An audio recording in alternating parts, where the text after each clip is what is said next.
सत्यनारायण भगवान की जय। आज के दिन श्री सत्यनारायण भगवान की कथा पढ़ी अथवा सुनी जाती है।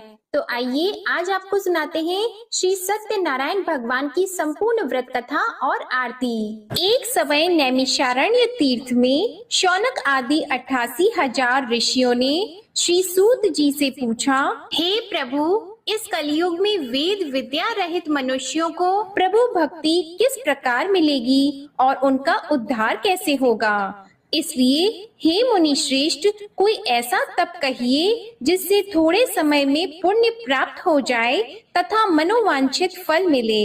वह कथा सुनने की हमारी बहुत इच्छा है। सर्वशास्त्र ज्ञाता श्री सूत जी बोले, हे वैष्णवों में पूज्य, आप सबने प्राणियों के हित की बात पूछी है। अब मैं उस श्रेष्ठ व्रत को आप लोगों से कहूंगा जिस व्रत को नारद जी ने लक्ष्मी नारायण जी से पूछा था और लक्ष्मीपति ने मुनि श्रेष्ठ नारद जी से कहा था। सो ध्यान से सुनिए।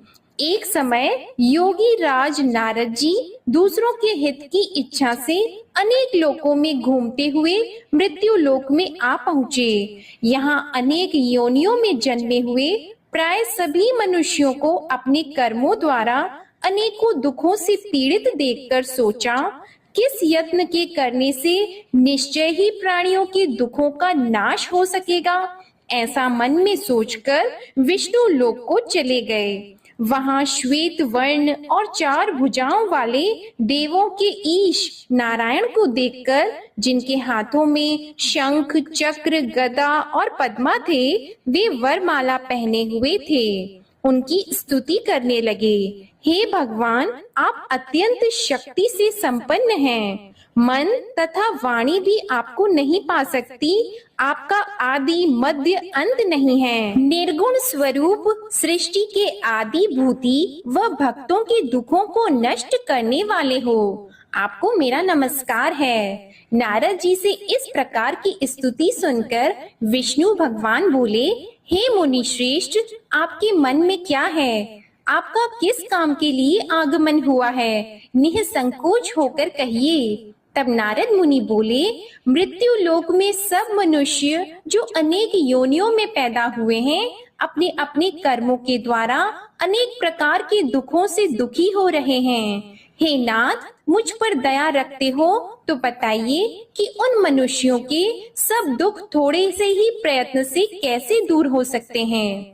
हे नारद, मनुष्यों की भलाई के लिए तुमने बहुत अच्छी बात पूछी है। जिस काम के करने से मनुष्य मोह से छूट जाता है, वह मैं कहता हूँ, सुनो। बहुत पुण्य देने वाला स्वर्ग तथा मृत्यु लोक दोनों में दुर्लभ एक उत्तम व्रत है। आज मैं प्रेम वश होकर तुमसे कहता हूँ। सत्यनारायण का यह व्रत अच्छी तरह विधि पूर्वक करने से मनुष्य आयु पर्यंत यहाँ सुख भोग कर मरने पर मोक्ष को प्राप्त होता है। श्री भगवान के वचन सुनकर नारद मुनि बोले कि उस व्रत का फल क्या है, क्या उस व्रत का विधान है और किसने यह व्रत किया है और किस दिन यह व्रत करना चाहिए, विस्तार से कहिए। भगवान श्री विष्णु बोले, दुख शोक आदि को दूर करने वाला, धन धान्य को बढ़ाने वाला, सौभाग्य तथा संतान को देने वाला यह व्रत सब स्थानों पर विजयी करने वाला है। भक्ति और श्रद्धा के साथ किसी भी दिन मनुष्य श्री सत्यनारायण की शाम के समय ब्राह्मणों और बंधुओं के साथ धर्म परायण होकर पूजा करे। भक्ति भाव से नैवेद्य, केले का फल, घी, दूध और गेहूं का चूर्ण सवाया ले। गेहूं के अभाव में साठी का चूर्ण, शक्कर और गुड़ ले और सब भक्षण योग्य पदार्थ जमा करा के भगवान के अर्पण कर दें तथा बंधुओं सहित ब्राह्मणों को भोजन कराएं। इसके पश्चात स्वयं भी भोजन करें। नृत्य गीत आदि का आचरण करके भगवान सत्यनारायण का स्मरण करते हुए समय व्यतीत करे। इस तरह व्रत करने पर मनुष्यों की सभी इच्छा निश्चय ही पूरी होती है। विशेषकर कली काल में भूमि पर यही मोक्ष का सरल उपाय है। इसके प्रसंग में सूत जी बोले, हे ऋषियों, जिसने पहले समय में इस व्रत को किया है उसका इतिहास कहता हूँ, ध्यान से सुनो। सुंदर काशीपुरी नगरी में एक अत्यंत निर्धन ब्राह्मण रहता था। वह भूख और प्यास से बेचैन हुआ नित्य पृथ्वी पर घूमता था।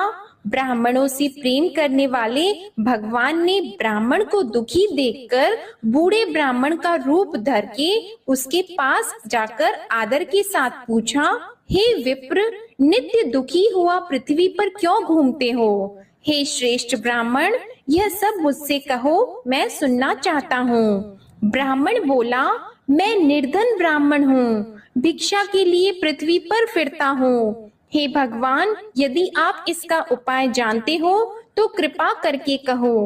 वृद्ध ब्राह्मण बोला कि सत्य नारायण भगवान मनवांछित फल देने वाले हैं, इसलिए हे ब्राह्मण, तू उनका पूजन कर, जिसके करने से मनुष्य सब दुखों से मुक्त होता है। ब्राह्मण को व्रत का सारा विधान बताकर बूढ़े ब्राह्मण का रूप धारण करने वाले सत्यनारायण भगवान अंतर्ध्यान हो गए। जिस व्रत को वृद्ध ब्राह्मण ने बताया है, मैं उसको करूंगा, यह निश्चय करने पर उसे रात में नींद भी नहीं आई। वह सवेरे उठकर सत्यनारायण के व्रत का निश्चय करके भिक्षा के लिए चला गया। उस दिन उसको भिक्षा में बहुत धन मिला, जिससे बंधु बांधवों के साथ उसने सत्यनारायण जी का व्रत किया। इसके करने से वह ब्राह्मण सब दुखों से छूटकर अनेक प्रकार की संपत्तियों से युक्त हो गया। उस समय से वह ब्राह्मण हर मास व्रत करने लगा। इस तरह सत्यनारायण भगवान के व्रत को जो करेगा वह सब पापों से छूटकर मोक्ष को प्राप्त होगा। आगे जो पृथ्वी पर सत्यनारायण का व्रत करेगा वह मनुष्य सब दुखों से छूट जाएगा। सूत जी ऋषियों से बोले कि इस तरह नारद जी ने नारायण का कहा हुआ यह व्रत मैंने तुमसे कहा। हे विप्रो, मैं अब और क्या कहूँ? तब ऋषि बोले, हे मुनीश्वर, संसार में इस ब्राह्मण से सुनकर किस किसने इस व्रत को किया, हम वह सब भी सुनना चाहते हैं। इसके लिए हमारे मन में बहुत श्रद्धा है। सूत जी बोले, हे मुनियों, जिसने इस व्रत को किया है वह सब सुनो। एक समय एक ब्राह्मण धन और ऐश्वर्य के अनुसार बंधु बांधवों के साथ व्रत करने को तैयार हुआ। उसी समय एक लकड़ी बेचने वाला बूढ़ा आदमी आया और बाहर लकड़ियों को रखकर ब्राह्मण के मकान में गया। प्यास से दुखी लकड़हारा उनको व्रत करते देखकर ब्राह्मण को नमस्कार करके कहने लगा कि आप यह क्या कर रहे हैं और इसके करने से क्या फल मिलता है, कृपा करके मुझसे कहिए। ब्राह्मण ने कहा, सब मनोकामनाओं को पूरा करने वाला यह सत्यनारायण भगवान का व्रत है। इसकी ही कृपा से मेरे यहाँ धन धान्य आदि की वृद्धि हुई है। ब्राह्मण से इस व्रत के बारे में जानकर लकड़हारा बहुत प्रसन्न हुआ। चरण अमृत लेकर और प्रसाद खाने के बाद अपने घर को गया। लकड़हारे ने अपने मन में इस प्रकार का संकल्प किया कि आज गांव में लकड़ी बेचने से जो धन मिलेगा उसी से सत्यनारायण देव का उत्तम व्रत करूंगा। यह मन में विचार करके वह बूढ़ा आदमी लकड़ियां अपने सिर पर रखकर जिस नगर में धनवान लोग रहते थे वह ऐसे सुंदर नगर में गया। उस दिन वहां पर उसे उन लकड़ियों का दाम पहले दिनों से चौगुना मिला। तब वह बूढ़ा लकड़हारा दाम लेकर और अति प्रसन्न होकर पक्के केले की फली, शक्कर, घी, दूध, दही और गेहूं का चूर्ण इत्यादि सत्यनारायण भगवान के व्रत की कुल सामग्रियों को लेकर अपने घर गया। फिर उसने अपने भाइयों को बुलाकर विधि के साथ भगवान जी का पूजन और व्रत किया। उस व्रत के प्रभाव से वह बूढ़ा लकड़हारा धन पुत्र आदि से युक्त हुआ और संसार के समस्त सुख भोगकर वैकुंठ को चला गया। श्री सूत जी बोलते हैं कि हे श्रेष्ठ मुनियों, अब आगे की कथा कहता हूँ, सुनो। पहले समय में उल्का मुख नाम का एक बुद्धिमान राजा था। वह सत्य वक्ता और जितेंद्रिय था। प्रतिदिन देव स्थानों पर जाता तथा गरीबों को धन देकर उनके कष्ट दूर करता था। उसकी पत्नी कमल के समान मुख वाली और सती साध्वी थी। भद्रशीला नदी के तट पर उन दोनों ने श्री सत्यनारायण भगवान का व्रत किया। उस समय में वहां एक साधु वैश्य आया। उसके पास व्यापार के लिए बहुत सा धन था। खाने के लिए 3 ऐप, ग्रोसरी के लिए 5, म्यूजिक के लिए 10 और मैसेजिंग के लिए हर हफ्ता एक नया ऐप। इन नए नए प्लेटफॉर्म यूज करके थक गया हूं मैं। लकीली इन्वेस्टमेंट के लिए वह नाव को किनारे पर ठहराकर राजा के पास आ गया और राजा को व्रत करते हुए देखकर विनय के साथ पूछने लगा, हे राजन, भक्ति युक्त चित्त से यह आप क्या कर रहे हैं? मेरी सुनने की इच्छा है, सो आप यह मुझे बताइए। राजा बोला, हे साधु, अपने बांधवों के साथ पुत्र आदि की प्राप्ति के लिए महाशक्तिवान सत्यनारायण भगवान का व्रत व पूजन किया जा रहा है। राजा के वचन सुनकर साधु आदर से बोला, हे राजन, मुझसे इसका सब विधान कहो। मैं भी आपके कथन अनुसार इस व्रत को करूंगा। मेरे भी कोई संतान नहीं है और इससे निश्चय ही हो जाएगी। राजा से सब विधान सुनकर व्यापार से निवृत्त हो वह आनंद के साथ घर गया। साधु ने अपनी स्त्री से संतान देने वाले उस व्रत का समाचार सुनाया और कहा कि जब मेरे संतान होगी तब मैं इस व्रत को करूंगा। साधु ने ऐसे वचन अपनी स्त्री लीलावती से कहे। एक दिन उसकी स्त्री लीलावती पति के साथ आनंदित होकर सांसारिक धर्म में प्रवृत्त होकर सत्यनारायण भगवान की कृपा से गर्भवती हो गई तथा 10वें महीने में उसके एक सुंदर कन्या का जन्म हुआ। दिनों दिन वह इस तरह बढ़ने लगी जैसे शुक्ल पक्ष का चंद्रमा बढ़ता है। कन्या का नाम कलावती रखा गया। तब लीलावती ने मीठे शब्दों में अपने पति से कहा कि जो आपने संकल्प किया था भगवान का व्रत करूंगा, अब आप उसे करिए। साधु बोला, हे प्रिय, इसके विवाह पर करूंगा। इस प्रकार अपनी पत्नी को आश्वासन देकर वह नगर को गया। कलावती पितृगृह में वृद्धि को प्राप्त हो गई। साधु ने जब नगर में सखियों के साथ अपनी पुत्री को देखा तो तुरंत दूत को बुलाकर कहा कि पुत्री के वास्ते कोई सुयोग्य वर देखिए। साधु की आज्ञा पाकर दूत कंचन नगर पहुंचा और वहां पर बड़ी खोज और देखभाल कर लड़की के लिए सुयोग्य वाणिक पुत्र को ले आया।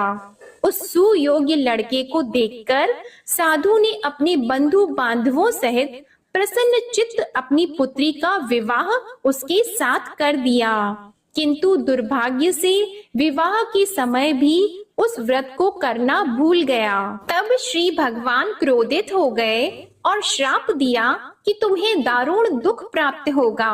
अपने कार्य में कुशल साधु बनिया जमाता सहित समुद्र स्थित रत्नपुर नगर में गया और वहां दोनों ससुर जमाई चंद्रकेतु राजा के उस नगर में व्यापार करने लगे।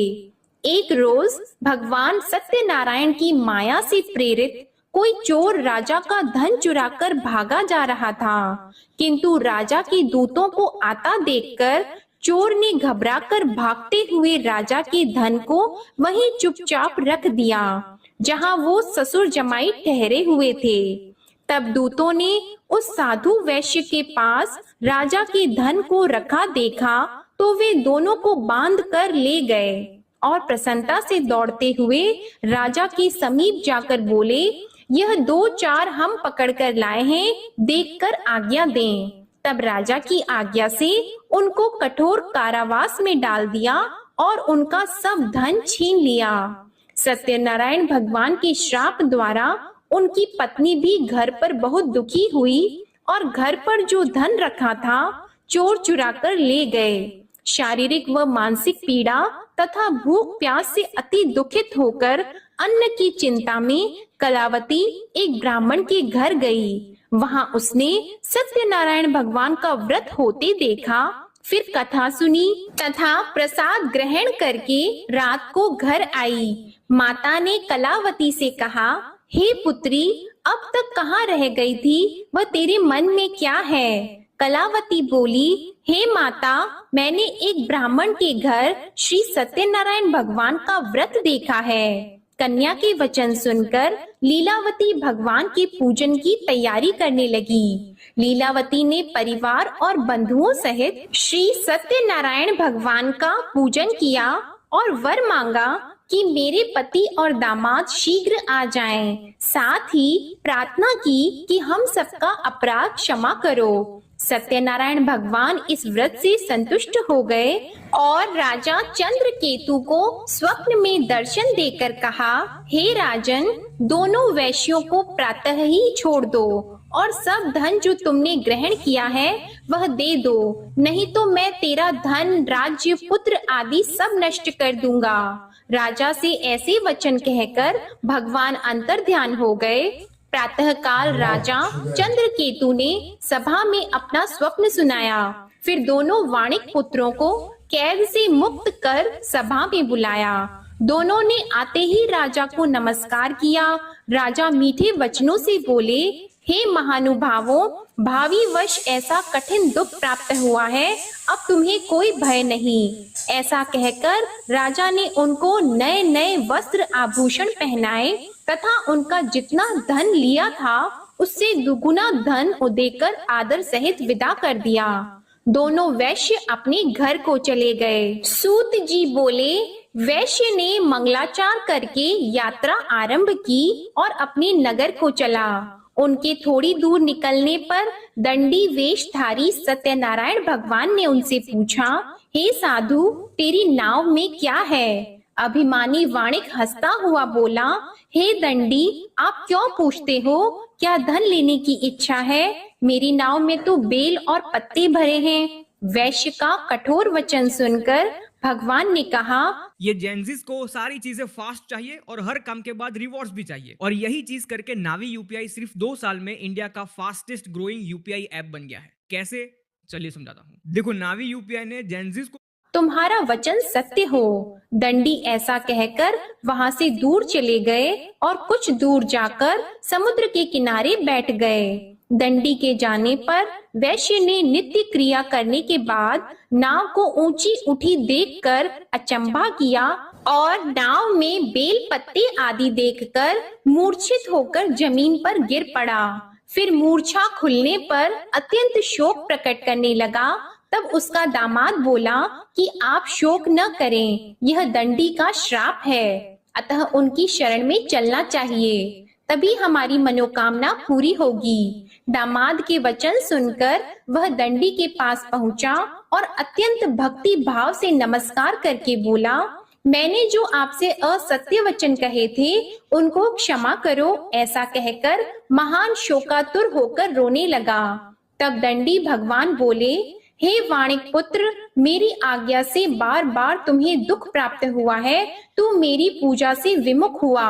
साधु बोला, हे भगवान, आपकी माया से मोहित ब्रह्मा आदि भी आपके रूप को नहीं जानते, तब मैं अज्ञानी कैसे जान सकता हूँ? आप प्रसन्न होइए, मैं सामर्थ्य के अनुसार आपकी पूजा करूंगा। मेरी रक्षा करो और पहले के समान नौका में धन भर दो। उसके भक्ति युक्त वचन सुनकर भगवान प्रसन्न होकर उसकी इच्छा अनुसार वर देकर अंतर ध्यान हो गए।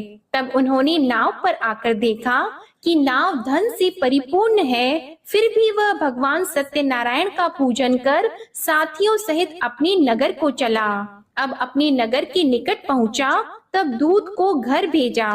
दूत ने साधु के घर जाकर उसकी स्त्री को नमस्कार करके कहा कि साधु अपने दामाद सहित इस नगर के समीप आ गए हैं। ऐसा वचन सुनकर साधु की स्त्री ने बड़े हर्ष के साथ सत्यदेव का पूजन कर पुत्री से कहा, मैं अपने पति के दर्शन को जाती हूँ, तू कार्य पूर्ण करके शीघ्र आ जा।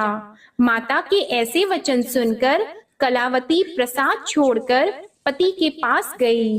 प्रसाद की अवज्ञा के कारण सत्यदेव ने रुष्ट होकर उसके पति को नाव सहित पानी में डुबा दिया। कलावती अपने पति को न देखकर रोती हुई जमीन पर गिर गई। इस तरह नौका को डूबा हुआ तथा कन्या को रोता देखकर साधु दुखी होकर बोला, हे प्रभु, मुझसे या मेरे परिवार से जो भूल हुई है उसे क्षमा करो। उसके दीन वचन सुनकर सत्यदेव प्रसन्न हो गए और आकाशवाणी हुई कि हे साधु, तेरी कन्या मेरे प्रसाद को छोड़कर आई है, इसलिए इसका पति अदृश्य हुआ है। यदि वह घर जाकर प्रसाद खाकर लौटे तो इसे पति अवश्य मिलेगा। ऐसी आकाशवाणी सुनकर कलावती ने घर पहुंचकर प्रसाद खाया, फिर आकर पति के दर्शन किए। तत्पश्चात साधु ने बंधु बांधवों सहित सत्यदेव का विधि पूर्वक पूजन किया। उस दिन से वह पूर्णिमा को सत्यनारायण का पूजन करने लगा। फिर इस लोक का सुख भोग कर अंत में स्वर्ग लोक को गया। सूत जी बोले, हे ऋषियों, मैं और भी कथा कहता हूँ, सुनो। प्रजापालन में लीन तुंगध्वज नाम का राजा था। उसने भी भगवान का प्रसाद त्याग कर बहुत दुख पाया। एक समय वन में जाकर वन्य पशुओं को मारकर बड़ के के नीचे आया। वहां उसने ग्वालों को भक्ति भाव से बांधवों सहित सत्यनारायण जी का पूजन करते देखा। राजा देखकर भी अभिमानवश वहां नहीं गया और न ही पूजन किया या नमस्कार किया। जब ग्वालों ने भगवान का प्रसाद उसके सामने रखा तो वह प्रसाद को त्याग कर अपनी सुंदर नगरी को चला गया। वहां उसने अपना सब कुछ नष्ट पाया तो वह जान गया कि यह सब भगवान ने किया है। तब वह विश्वास करके ग्वालों के समीप गया और विधि पूर्वक पूजन करके प्रसाद खाया तो सत्यदेव भगवान की कृपा से पहले जैसा था वैसा ही हो गया। फिर दीर्घ काल तक सुख भोग कर मरने पर स्वर्ग लोक को गया। जो मनुष्य इस परम दुर्लभ व्रत को करेगा, भगवान सत्यनारायण की कृपा से उसे धन धान्य की प्राप्ति होगी। निर्धन धनी और बंदी बंधन से मुक्त होकर निर्भय हो जाता है। संतानहीनों को संतान प्राप्त होती है तथा सब मनोरथ पूर्ण होकर अंत में वैकुंठ धाम को जाता है। यह सत्य है। श्री सूत जी कहते हैं कि ब्राह्मणों, आपको मैंने सत्यनारायण व्रत की यह पावन कथा सुनाई है। इस व्रत का पालन करके मनुष्य सभी दुखों से मुक्त हो जाता है। विशेषतः कलयुग में श्री सत्यनारायण की पूजा महान फल देने वाली है। इन देवता को कोई सत्यनारायण कहते हैं और कोई सत्यदेव कहते हैं। अनेक रूपों में श्री सत्यनारायण भगवान सभी के मनोरथों को पूर्ण करते हैं। ये सनातन सत्यदेव कलयुग में सत्य व्रत के रूप में अवतरित होंगे। हे श्रेष्ठ मुनियों, जो मनुष्य नित्य इसका पठन व श्रवण करता है, श्री सत्यनारायण भगवान की कृपा से उसके सभी पाप नष्ट हो जाते हैं। प्रेम से बोलो श्री सत्यनारायण भगवान की जय। श्री सत्यनारायण संपूर्ण व्रत कथा समाप्त। अब आप सुनिए श्री सत्यनारायण भगवान की आरती। जय लक्ष्मी रमणा स्वामी, जय लक्ष्मी रमणा। सत्यनारायण स्वामी, सत्यनारायण स्वामी, जनपातक हरणा। जय लक्ष्मी रमणा।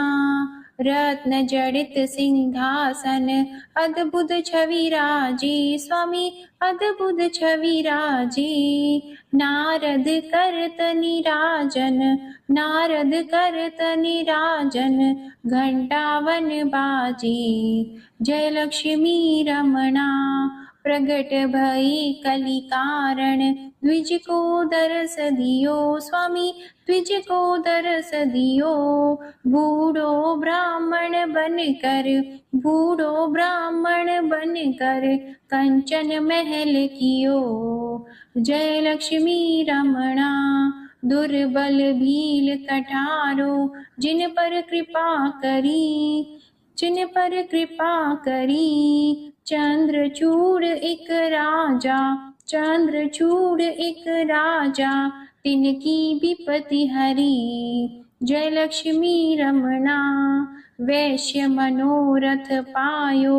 श्रद्धा तज दीन्ही स्वामी श्रद्धा तज दीन्ही। सो फल भोग्यो प्रभु जी फिर स्तुति कीन्ही। जय लक्ष्मी रमणा भाव भक्ति के कारण छिन छिन रूप धरियो।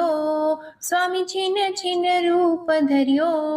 श्रद्धा धारण कीन्ही श्रद्धा धारण कीन्ही तिनको काज सरियो। जय लक्ष्मी रमणा ग्वाल बाल संग राजा बन में भक्ति करी। स्वामी बन में भक्ति करी। मन वांछित फल दीन्हो मन वांछित फल दीन्हो दीन दयालु हरि। जय लक्ष्मी रमणा चढ़त प्रसाद सवायो। कदली फल मेवा स्वामी कदली फल मेवा। धूप दीप तुलसी से धूप दीप तुलसी से राजी सत्य देवा। जय लक्ष्मी रमणा सत्यनारायण जी की आरती जो कोई नर गावे। स्वामी जो कोई नर गावे तन मन सुख संपत्ति तन मन सुख संपत्ति मन वांछित फल पावे। जय लक्ष्मी रमणा बोलो जय लक्ष्मी रमणा। प्रेम से बोलिए श्री सत्यनारायण भगवान की जय हो। कथा पसंद आई हो तो इस वीडियो को लाइक करके चैनल जरूर सब्सक्राइब कीजिएगा और कमेंट में श्री सत्यनारायण भगवान की जय भी जरूर लिखिएगा। इसी